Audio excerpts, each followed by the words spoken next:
All right, so notice this is the last equation that we figured out. The torque equals the derivative of angular momentum. Now notice it's a vector equation. What does that mean? That means if you want to change the magnitude or the direction of L, it requires a torque. So here's a question that refers to that. So here's a person holding a wheel along an axle. The question, it is easy to change the orientation, in other words, the direction of omega, of the spinning wheel when the angular velocity is large or small. And here's a hint. So please pause your video and figure it out.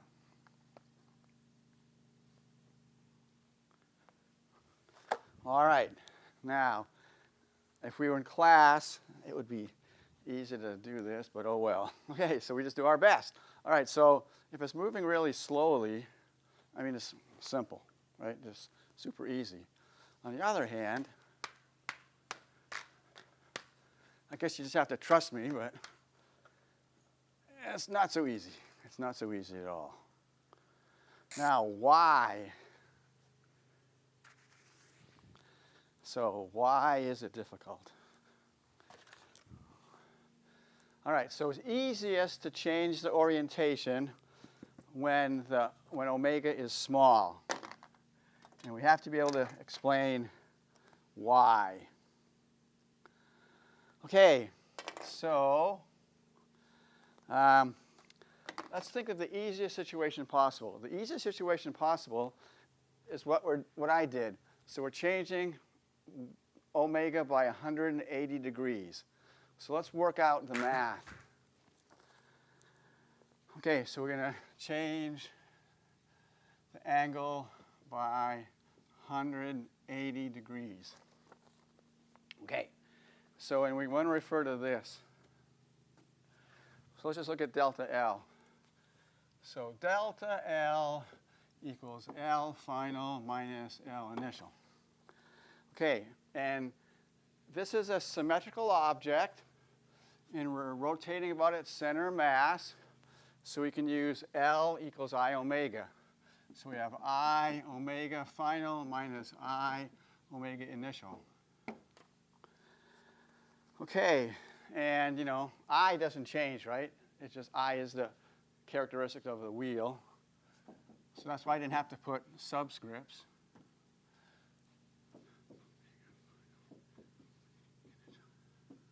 Okay, now, let me remind you of something. I hope I had the slide. No. Okay, remember this? So that's how you figure out the direction of omega. It's that right-hand rule. So when I'm switching the orientation from, okay, let's say I started off with this. So right-hand rule, fingers in the direction of rotation, thumb in the direction of omega. But then when I went like this, so omega goes from pointing up to pointing down. So I can just say that omega initial is minus omega final.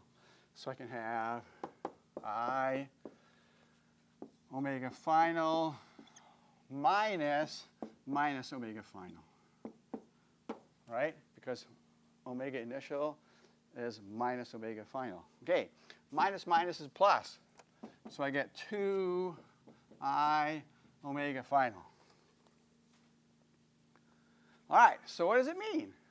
So that's delta L. Well, go back to this. So torque equals delta L over delta T. Well, forget about the delta T, but basically torque is proportional to delta L. So torque is proportional to this. Okay, so if this is really, really small, then this is really, really small, and the torque is really, really small. If this is really, really large, if it's spinning really, really rapidly, then this is really, really large, and it's going to require a really, really large torque. That's it. Okay. All right. Yeah. Okay. What is the direction of L? So use your right-hand rule. Figure out the direction of L. So pause your video and figure out the direction of L.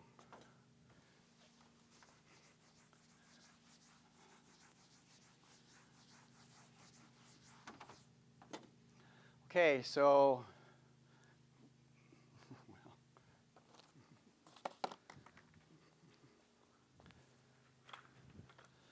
okay, so it looks like it's going like this. And so again, fingers in direction of rotation, thumb up. So it's up. So omega is pointing up. And I lose the microphone.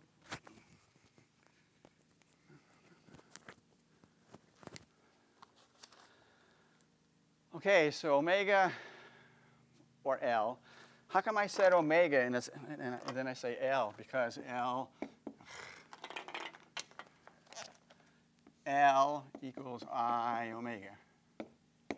So the direction of omega is the direction of I. Because it's a symmetrical object spinning about the center of mass.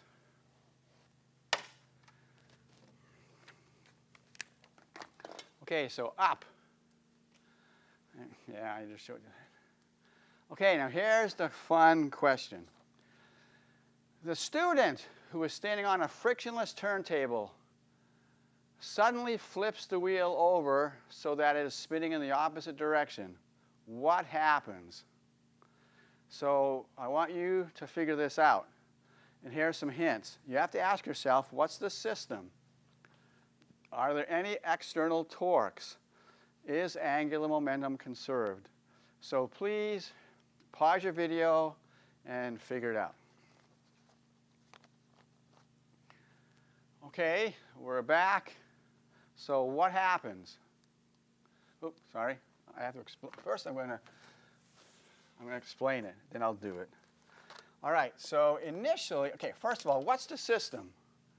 The system is the turntable, the student, and the wheel. Makes sense, right? So if we have a frictionless turntable, are there any external torques acting on the system? Obviously not, right? All right. So if we have an isolated system, no external torques, then angular momentum is conserved. So L initial equals L final. Okay. Now, what's so great about this system? Well, you know, that's a symmetrical object. We're going to say that the human body is a symmetrical object. The wheel is a symmetrical object. So we're just going to assume that we have a symmetrical object rotating about its center of mass. So that means we're going to use L equals I omega, because it's nice and simple. Okay? All right. So this is conserved.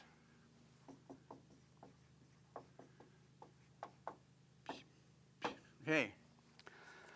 All right. So initially, all we have is the wheel rotating. So L initial is just L wheel. So we have L wheel initial. Now, all right. Now, what's going to happen afterwards? Well, we don't really know yet because I haven't shown you, but we still have the wheel, and now maybe we have the student spinning around the turntable. So let's just do it. Let's just see what happens. So we have L student turntable plus L wheel. Final. Okay, now we said initially L points up. And then when the student flips it over, the L wheel will point down. Okay, well, just look at the directions. I mean, if this is up initially, and then this is down in the final situation, but L is conserved, and again, it's a vector, so magnitude and direction what has to be true about this? Well, it has to be up, and it has to be up pretty strong, right? Because this has to equal this plus that. So what does it mean? It means that the student and turntable are going to turn in the direction, the same direction that the wheel was turning initially. Now let's see if it actually works. It does, but I don't know about this turntable we have here. So let's see.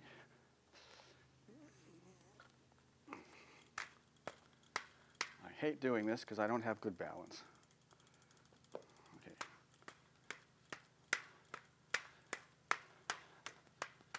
All right, ready? All right, so it's going like this. So according to me, it's going counterclockwise. Woohoo! So it worked, right? Because I started spinning counterclockwise. Yay. All right, so physics is true. So make sure you understand that. It's just conservation of angular momentum. All right, now you might be wondering, so here's a summary. Angular momentum. Angular momentum is a measure of the strength of an object's rotation about an axis. And here's Newton's second law. For rotational motion, sum of the torques equals dl dt. For regular motion, Newton's second law is the sum of the forces equals dp dt, where p is momentum. Linear momentum, right? So linear momentum, angular momentum. This means that an object will maintain its angular momentum unless acted upon by an external torque. We all know that it's easier to balance on a bicycle that is moving than on a bicycle at rest. Why? Rotating wheels have angular momentum. To tip the wheels means a change in angular momentum, which requires a greater torque than tipping wheels at rest. Okay, so now you're going to learn something useful. So one of these days, I assume some of you are going to have children. And you're going to have to teach your kids how to ride a bike. So here's a question. According to what you just learned, should you teach your children to ride a bicycle on a level ground or a slight incline? Well, right here, right? It's easier to balance on a bike that is moving than on a bicycle at rest. So if you're teaching your child to ride a bicycle on a level incline, the child is probably going to go really, really slowly, so it's really simple to tip the bike. On the other hand, if you have your child going down an incline, the child's going to go a little bit fast, and it's more difficult to tip the bicycle. So you should do it on a hill, not too steep, but make sure it's grass. All right. Okay.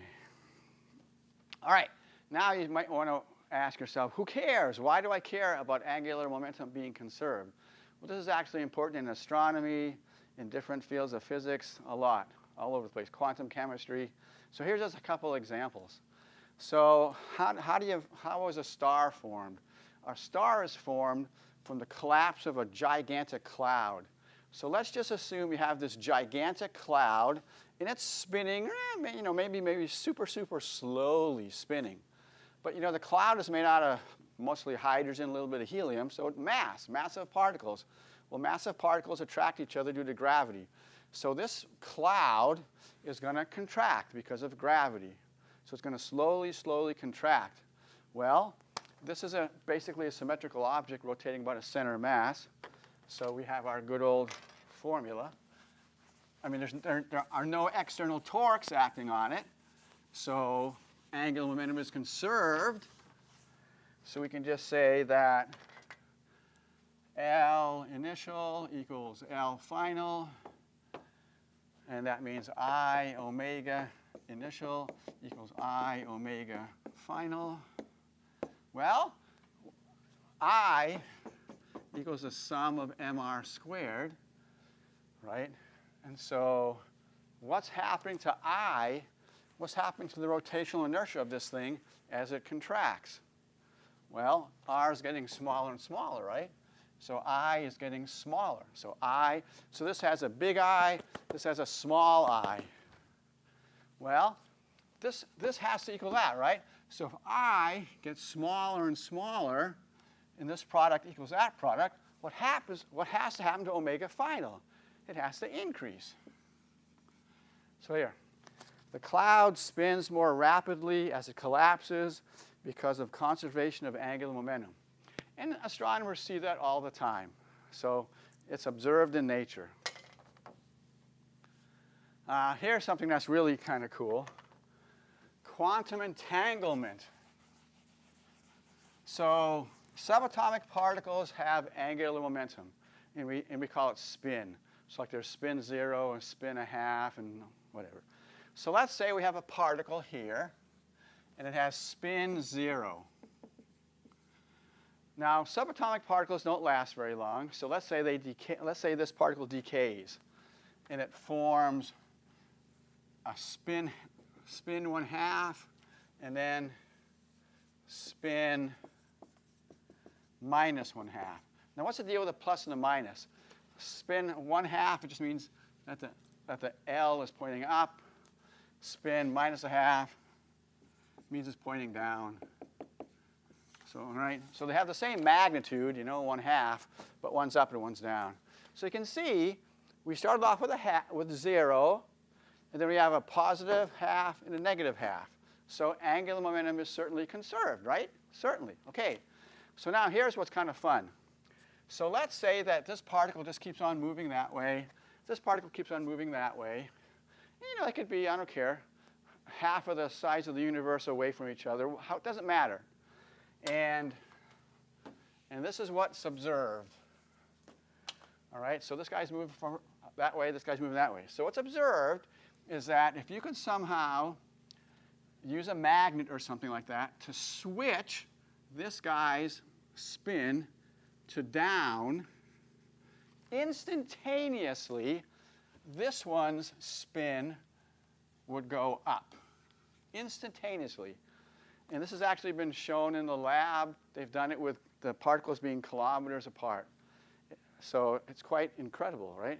I mean, how does this guy know to flip when this guy flips instantaneously if they're far, far away? That kind of blows your mind, right? But it's been observed, right? So quantum entanglement. And it just shows you that angular momentum continues to be conserved. By the way, this is a prediction from quantum physics, which you'll learn later on. And Einstein did not like it. And he actually said he used this for an argument to show that quantum physics was wrong, because he said this could never happen. And then people actually did the experiment later on, and they showed that Einstein was wrong. So it's kind of fun. Okay, now we're going to do some really challenging examples for like homework problems.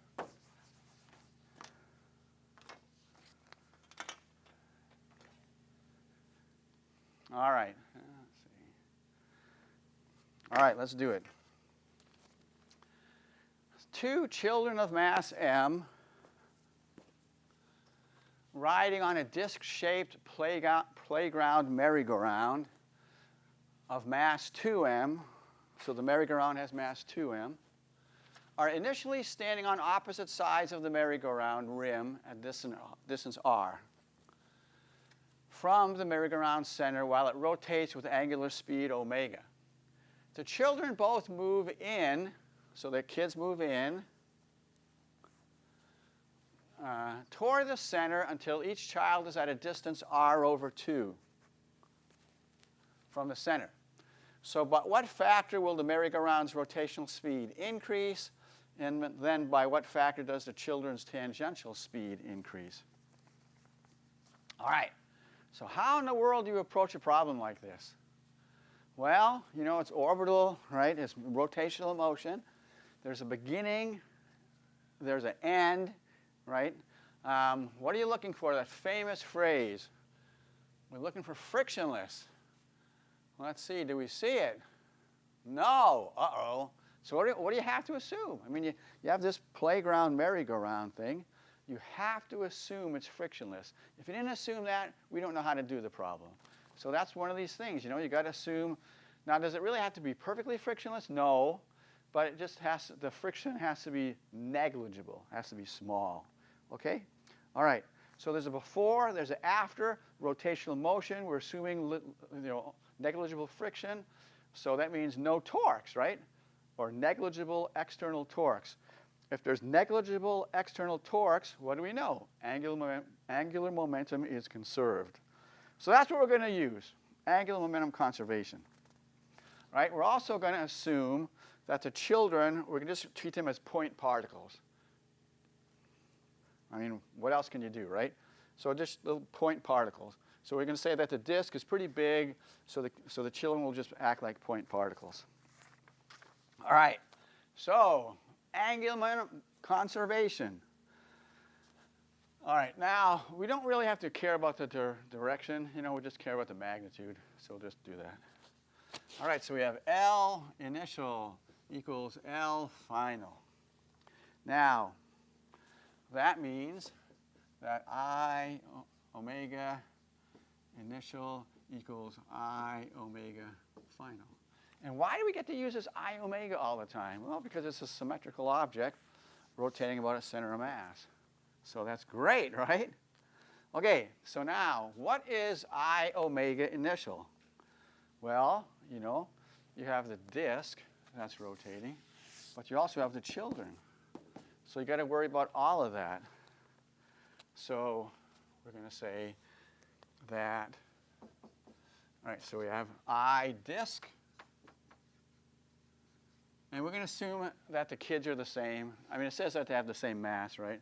So we're going to say 2I child omega.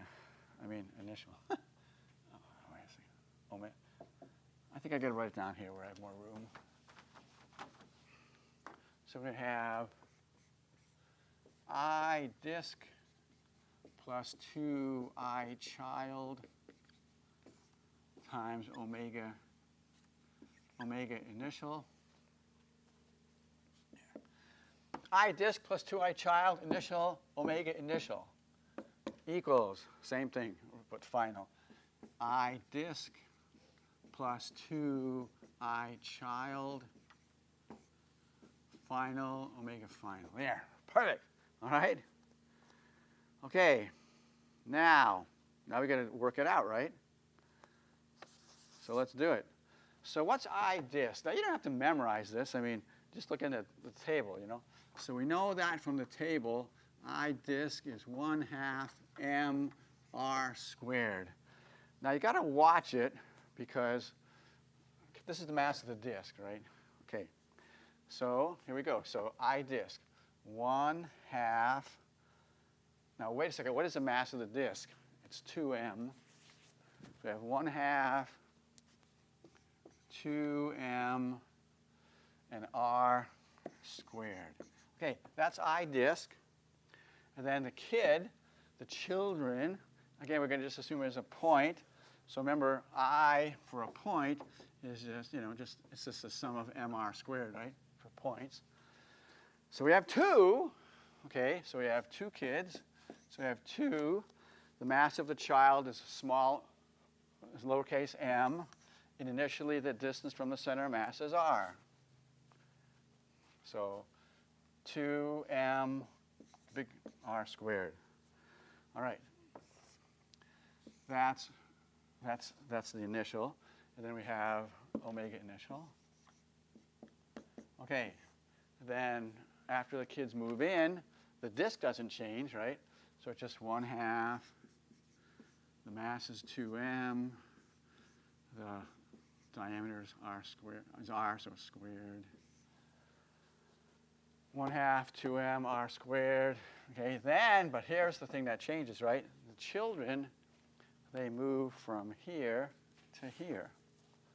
So we have 2 kids, mass is m. Their new position is r divided by 2. So we have r divided by 2 squared. And that multiply that by omega final. Okay, there you go. Okay, then let's do it. 1/2 of 2, so that 2 is killed, so we have mr squared plus 2mr squared, that's 3mr squared. 3mr squared. And here, let's see, the 2's kill. So we have mr squared. Here, this is going to be r squared over 4. 2 over 4 makes a 2. So we have 1 mr squared plus a half mr squared. That's 3 halves mr squared.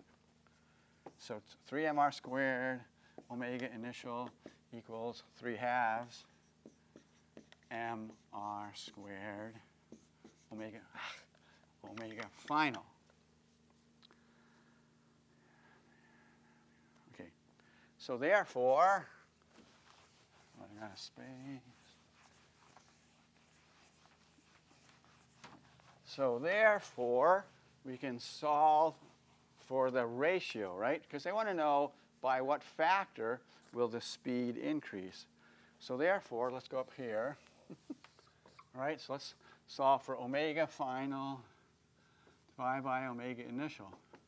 So that means just divide by this, divide by that, right? And you're going to get 3 mr squared all over 3 halves mr squared. And what is that? So that kills that, that kills that. How many times does 3 divided by 1.5 is 2? So 2. All right, 2. So that's the answer for number 1. By what factor will the merry-go-round's rotation speed increase? Factor of 2. Okay, number 2, question number 2. Question number 2 might be surprising, the answer anyway. By what factor does the children's tangential speed increase? Okay, now you got to remember tangential speed, right? So Vt equals r omega, right?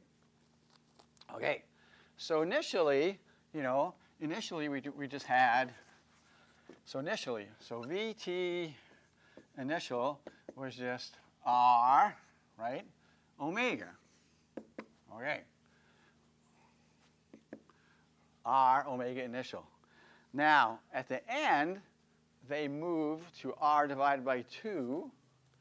So we have to put r over 2. And then what's omega final? Omega final is 2 omega initial. 2 omega initial. Well, what happens? The 2's cancel, and we get the same thing, right? Same thing. So, by what factor does a children's tangential speed increase? Factor of 1. It doesn't change at all. So there you go. So this is a typical test question, typical homework question. Just uses angular momentum conservation. Make sure you understand it. Okay, let's quit.